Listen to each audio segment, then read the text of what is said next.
Hello friends, I hope তোমরা সবাই খুব ভালো আছো।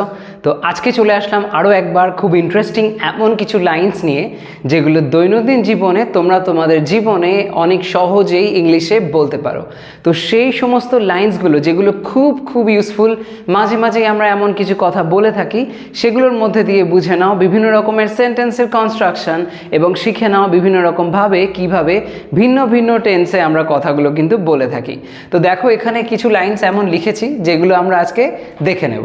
তো এখানে প্রথমে যে লাইনটা আছে সেটা কি বলছে দেখো, আমার দেরি হয়ে যাচ্ছে আর তুমি সেটা ভালোভাবেই জানো। এই যে লাইনটা, এটার মধ্যে দেখো দুটো অংশ রয়েছে। প্রথম দিকে বলা হচ্ছে আমার দেরি হয়ে যাচ্ছে, আর তারপরে বলা হচ্ছে তুমি সেটা ভালোভাবেই জানো। এই দুটো অংশকেই আমরা এখানে ট্রান্সলেট করে নেব। তাহলে আমার দেরি হয়ে যাচ্ছে সেন্সে কি বলতে পারি? অনেকভাবে এটা বলা যেতে পারে। আমার দেরি হয়ে যাচ্ছে সিম্পলি বলতে পারি আম গেটিং লেট। ওকে, আম গেটিং লেট। এই যে গেটিং লেট, এটা লেট হয়ে যাচ্ছে, এটা ছাড়া এটা কিন্তু আরও একভাবেও বলা যায়। সেটা হচ্ছে আম রানিং লেট। ওকে, আম রানিং লেট, সেটা আমরা আজকে এখানে ব্যবহার করব। আম রানিং লেট। এই যে রানিং লেট বললাম, এর মানে কিন্তু ওই দৌড়াচ্ছি দেরি হয়ে যাচ্ছে এরকম কিছু ব্যাপার নয়। রান মানে যদিও দৌড়ানো, এটা সেরকম সেন্সে নয়। তোমরা একটু ভেবে দেখো, যখন ট্রেন লেট করে আসে তখন আমরা বলি ট্রেনটা একটু লেটে রান করছে। এই যে লেটে রান করছে, এর মানেটাই হচ্ছে সেইটা যে দেরি হয়ে যাচ্ছে, এরকম একটা সেন্স। তো এখানে আমার দেরি হয়ে যাচ্ছে, আম রানিং লেট, আমার ক্ষেত্রে এটা আমি বলতেই পারি। এবার আর তুমি সেটা ভালোভাবেই জানো, and you know that. And you know that, and you know that, ভালোভাবেই। তো ভালোভাবেই সেন্সে very well, you know that very well, you know that very well। অথবা এটা pretty well এরকমভাবেও কিন্তু বলা যায়।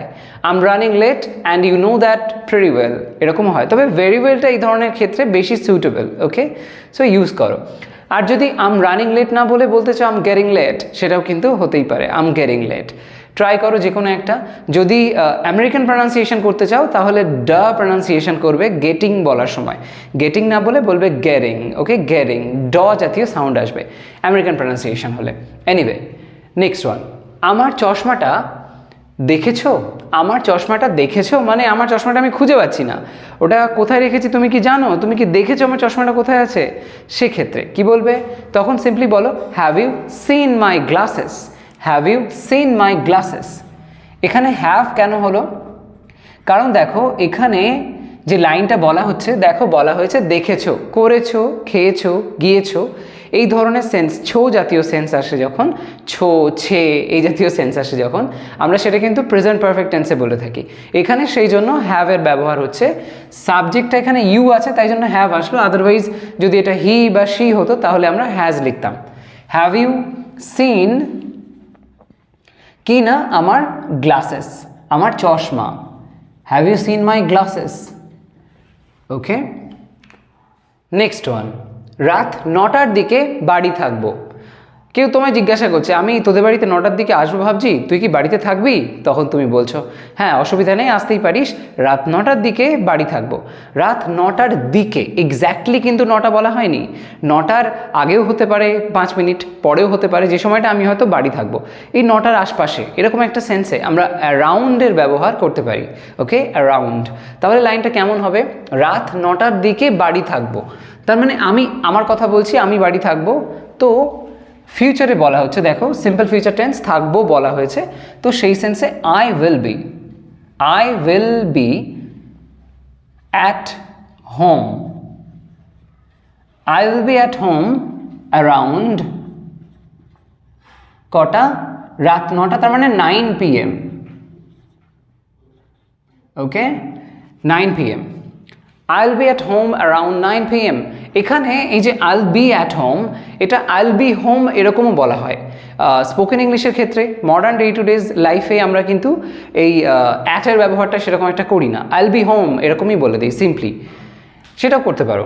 নেক্সট ওয়ান, ফেরার পথে 1 বোতল জল এনো তো। কাউকে জিজ্ঞাসা করছো মানে বলে দিচ্ছ, ইনস্ট্রাকশান দিচ্ছ, ফেরার যখন তুমি ফিরবে তখন সেই সময় 1 বোতল জল এনো, এইটা। তো এই যে সেন্সটা, ফেরার সময় তুমি 1 বোতল জল নিয়ে এসো, ইনস্ট্রাকশনটা ইম্পারেটিভ সেন্টেন্সে যেহেতু এটা করতে হবে আমাদের, তার মানে শুরুতে আমাদের একটা ভার্ব রাখতে হবে। তো এটা নির্দেশ যেহেতু দেয়া হলো, কি বলা হচ্ছে, ফেরার পথে 1 বোতল জল এনো, তো আনার কথা বলা হচ্ছে, তার মানে ব্রিং বলা যেতে পারে, bring a bottle of bring a bottle of water ফেরার পথে, on your way back, on your way back, bring a bottle of water on your way back, ফেরার পথে সেন্সে way back।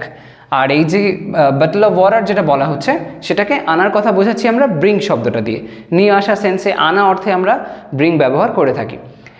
এছাড়া অনেক ক্ষেত্রে আনা সেন্সে আমরা ফেচও বলতে পারি, যেমন যখন হয়তো একটা কুকুরের সঙ্গে মানে ডগের সাথে তুমি একটা বল ছোড়াছুড়ি খেলছো, তো বলটা তুমি ছুড়ে দিলে, কুকুরটাকে গিয়ে বলছো যে যাও নিয়ে এসো ওটা, তো সেই সেন্সে আমরা বলি গো ফেচ, এই যে সেন্সটা সেটার মানে হচ্ছে যাও নিয়ে এসো, এই যে সেন্সটা বলা হয়, ফেচ মানে আনাও হয়।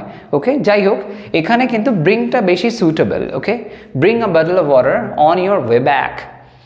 নেক্সট ওয়ান, অথবা অবশ্য আছে এখানে আরেকটা কথা বলা যায়, এটা যদি তোমরা এরকমভাবে বলো একটা ফ্রেজাল ভাব ইউজ করে, পিক আপ, হয়তো পাশে একটা কোনো রাস্তায় আসার সময় তুমি কোনো দোকান দেখতে পাচ্ছ, যে দোকান থেকে ওটা তুমি নিতে পারো, তো সেরকম সেন্সে এটা অ্যাকচুয়ালি কিছু ক্যারি করার মতন হলে এটা বলা যেতে পারে, সেক্ষেত্রে pick up a bottle of water এরকমভাবেও কিন্তু বলা যেতে পারে। তবে পিক আপটার থেকেও এখানে ব্রিংটাই কিন্তু বেশি সুইটেবল হচ্ছে। কিন্তু যদি এরকম হতো এখানে হয়তো ওয়াটারের জায়গায় হতে পারে মিল্ক যদি হয়েছে, সেক্ষেত্রে কিন্তু এরকমভাবে বলা যেত যে pick up some milk on your way back, সেরকমভাবে বলা যায় যে ফেরার পথে তুমি কিছুটা মিল্ক নিয়ে এসো, এরকম সেন্সে। ওকে, তখন পিক আপ ব্যবহার করা যেতে পারে। যাই হোক, নেক্সট ওয়ান, কেমন কাটলো কাজের ওখানে আজকের দিন। আজকের দিনটা তোমার কেমন গেল, যেখানে তুমি জব করো সেখানে তোমার আজকের দিনটা ওভারঅল কেমন কাটলো, এই সেন্সটা যখন এটা জিজ্ঞাসা করবে তখন সিম্পলি বলো how was your day, how was your day, কেমন কাটলো কেমন ছিল এরকম সেন্সে। হাউ ওয়াজ ইউর ডে কোথায়, কাজের ওখানে, at work, how was your day at work. Okay, কেমন কাটলো কাজের ওখানে আজকের দিন, এরকম ধরনের সেন্সে। নেক্সট ওয়ান, নুনটা আমার দিকে দিতে পারবে, কাউকে বলছো, জিজ্ঞাসা করছো বা একটু রিকোয়েস্টের শুরুও এটা কিন্তু বলতে পারো। আমার দিকে দিতে পারবে জিজ্ঞাসা করছে যেভাবে, যেন একটা রিকোয়েস্টের সেন্স আছে, তো তেমন সেন্সে একটা জায়গায় হয়তো খেতে বসেছো সবাই একসাথে একটা টেবিলের মধ্যে, কাউকে বলছো যে তুমি আমাকে নুনটা দাও, ওই নুনের যে কৌটোটা আছে ওটা আমাকে দাও, তো সেই সেন্সে কিভাবে বলবে, তখন বলো রিকোয়েস্ট করে যদি বলতে চাও তাহলে বলো কুড ইউ প্লিজ দিয়ে শুরু করো। যখন কাউকে কোনো একটা কাজ করতে রিকোয়েস্ট করছো তখন সেক্ষেত্রে কুড ইউ প্লিজ কি না, pass me, could you please pass me the salt, could you please pass me the salt, ওই সল্টটা মানে নুনটা বা নুনের কৌটোটা সেটা কি আমায় দিতে পারবে, এরকম সেন্সে রিকোয়েস্ট করে। তো এটা যদি তোমরা ক্যান দিয়ে বলো, can you pass me the salt, এটাও হয়, কিন্তু এই কুড ইউ প্লিজ বললে একটু রিকোয়েস্টের সেন্সটা চলে আসে, বেশ একটা বলতে পারো পোলাইটনেস, শালীনতা, ভদ্রতা এগুলো বজায় থাকে। তো সেগুলো ইংলিশে যখন কারোর সাথে কথা বলছো এই পোলাইটনেস ইউজ করা, পোলাইটনেসের মধ্যে দিয়ে কথা বলা ভীষণ দরকার, তাহলে তোমাকে অনেক সুন্দর সাউন্ড করায়, অনেক হাম্বল সাউন্ড করায়, সেটার জন্যই এই could you please, would you mind এরকমভাবে কিন্তু বলতে পারো। ওকে, এবার নেক্সট লাইনটা দেখো, তোমার ফোনটা নিতে পারি, এই যে লাইনটা বলা হয়েছে এখানে নেওয়া সেন্সে তোমরা যদি ভাবো টেক এর ব্যবহার করে দিই তাহলে সেটা কিন্তু অতটা সুটেবল হবে না। এক্ষেত্রে একটা রিকোয়েস্টেরও সেন্স আছে, আর কারোর কাছে ফোর্স করছি না এরকম একটা ব্যাপারও আছে। তো এই জন্য আমরা এক্ষেত্রে বড় শব্দটাকে ব্যবহার করব। তোমার ফোনটা নিতে পারি, তো সেরকম সেন্সে ক্যান আই বড়, মানে একটু নিয়ে আমি ফোনটা করে তোমায় হয়তো দিয়ে দেবো, কিছু সময়ের জন্য আমায় তুমি একটু ধার দাও, এরকম সেন্সে can I borrow your phone. এখানে তোমরা ক্যানের জায়গায় কুড ইউ প্লিজ এরকমভাবে বলা যায়, could you, no not could you please, এক্ষেত্রে অবশ্য এক্ষেত্রে তোমরা অবশ্য এটা ক্যান আই বড়ো না বলে উড ইউ মাইন্ড ইফ বলেও লাইনটা বলতে পারো।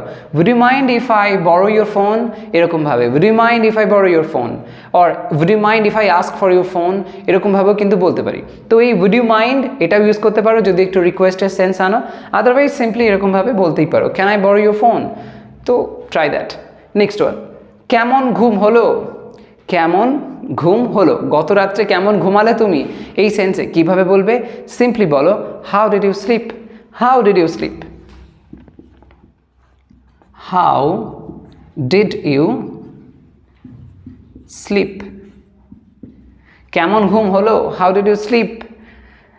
এনিওয়ে নেক্সট ওয়ান দেখো, ব্রেকফাস্টে কি খাবে, খাবার তুমি ব্রেকফাস্টে কি খাবে জিজ্ঞাসা করা হচ্ছে। তো সেই সেন্সে কি তুমি প্রেফার করো বা কি তুমি চাও, এরকম সেন্সে বলতে পারো what do you want, what do you want, কিসের জন্য? Breakfast, for breakfast, what do you want for breakfast.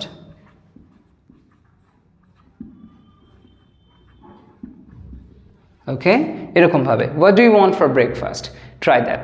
Next one, ফিরে এসে দেখবো, ফিরে এসে দেখবো, এখানে কিন্তু অ্যাকচুয়ালি দুটো পয়েন্ট বলা হয়েছে। একটা হচ্ছে বলা হচ্ছে ফিরে আসার কথা, তারপরে বলছে দেখবো, তার মানে দুটো ভার্ব বা দুটো কাজ এখানে সে করবে। প্রথমত ফিরে আসবে, তারপরে সে দেখবে। তো দুটো পয়েন্ট আমরা কিভাবে বলতে পারি? এক্ষেত্রে বলতে পারো এরকমভাবে যে ফিরে এসে দেখবো মানে আমি দেখবো, সো এটা ফিউচারের কথা বলা হচ্ছে, সিম্পল ফিউচার টেন্স ইউজ করে। তো I will check, I will check এরকমভাবে এটা বলো, আই উইল চেক মানে হচ্ছে আমি দেখবো, আমি দেখে নেবো ব্যাপারটা, এরকম সেন্সে আই উইল চেক কখন, যখন আমি ফিরে আসবো, when I get back, যখন আমি ফিরবো, যখন আমি ফিরে আসবো আমি দেখে নেব, এরকম সেন্সে I will check when I get back, try that. Next one, আমায় ছাড়া শুরু করে ফেলো না আবার, কাউকে বলছো হয়তো একসাথে তোমরা সব বন্ধুরা মিলে একটা কোনো গেম টেম খেলতে, একটা প্ল্যান করেছিলে, এবার সবাই খুব ইন্টারেস্টেড, বাট তোমার হয়তো আসতে একটু লেট হবে, তাই তুমি বলছো যে আমি আসবো বাট আমায় ছাড়া আবার শুরু করে ফেলো না, এরকম সেন্সে ওয়েট করো আমার জন্য। তখন সেই সেন্সে কি বলা যায়? সেক্ষেত্রে বলো আমায় ছাড়া শুরু করে ফেলো না আবার। তো বলো এরকমভাবে, ডোন্ট জাস্ট স্টার্ট, এটা নির্দেশ দেওয়া হচ্ছে, তার মানে imperative sentence, don't just start, don't just start without me, without me, don't just start without me, আমার জন্য ওয়েট করো আমি আসছি, সেরকম সেন্সে। নেক্সট ওয়ান, আমায় দয়া করে এটা বোঝাতে পারো, কোনো একটা ম্যাটার তোমার কাছে পুরোপুরি ক্লিয়ার নয়, তুমি বুঝতে পারছো না যে কী জন্য এমনটা হলো বা বিষয়টা কী, এরকম একটা ব্যাপার, তখন সেক্ষেত্রে সেটাকে তুমি বোঝাতে বলছো মানে এক্সপ্লেন করতে বলছো। তো সেরকম সেন্সে দেখো এই যে সেন্সটা আছে এখানে বলা হচ্ছে আমায় দয়া করে, এরকম ধরনের সেন্স আসলে একটা রিকোয়েস্টের সেন্স চলে আসে। তো সেই অর্থে আমরা কিন্তু আরও একবার এরকম এই যে কুড ইউ প্লিজ, এটা কিন্তু ব্যবহার করতে পারি, কুড ইউ প্লিজ। তো সেটা বলে লাইনটা যদি আমরা লিখি কেমন হয়, তাহলে বলতে পারি আমরা could you please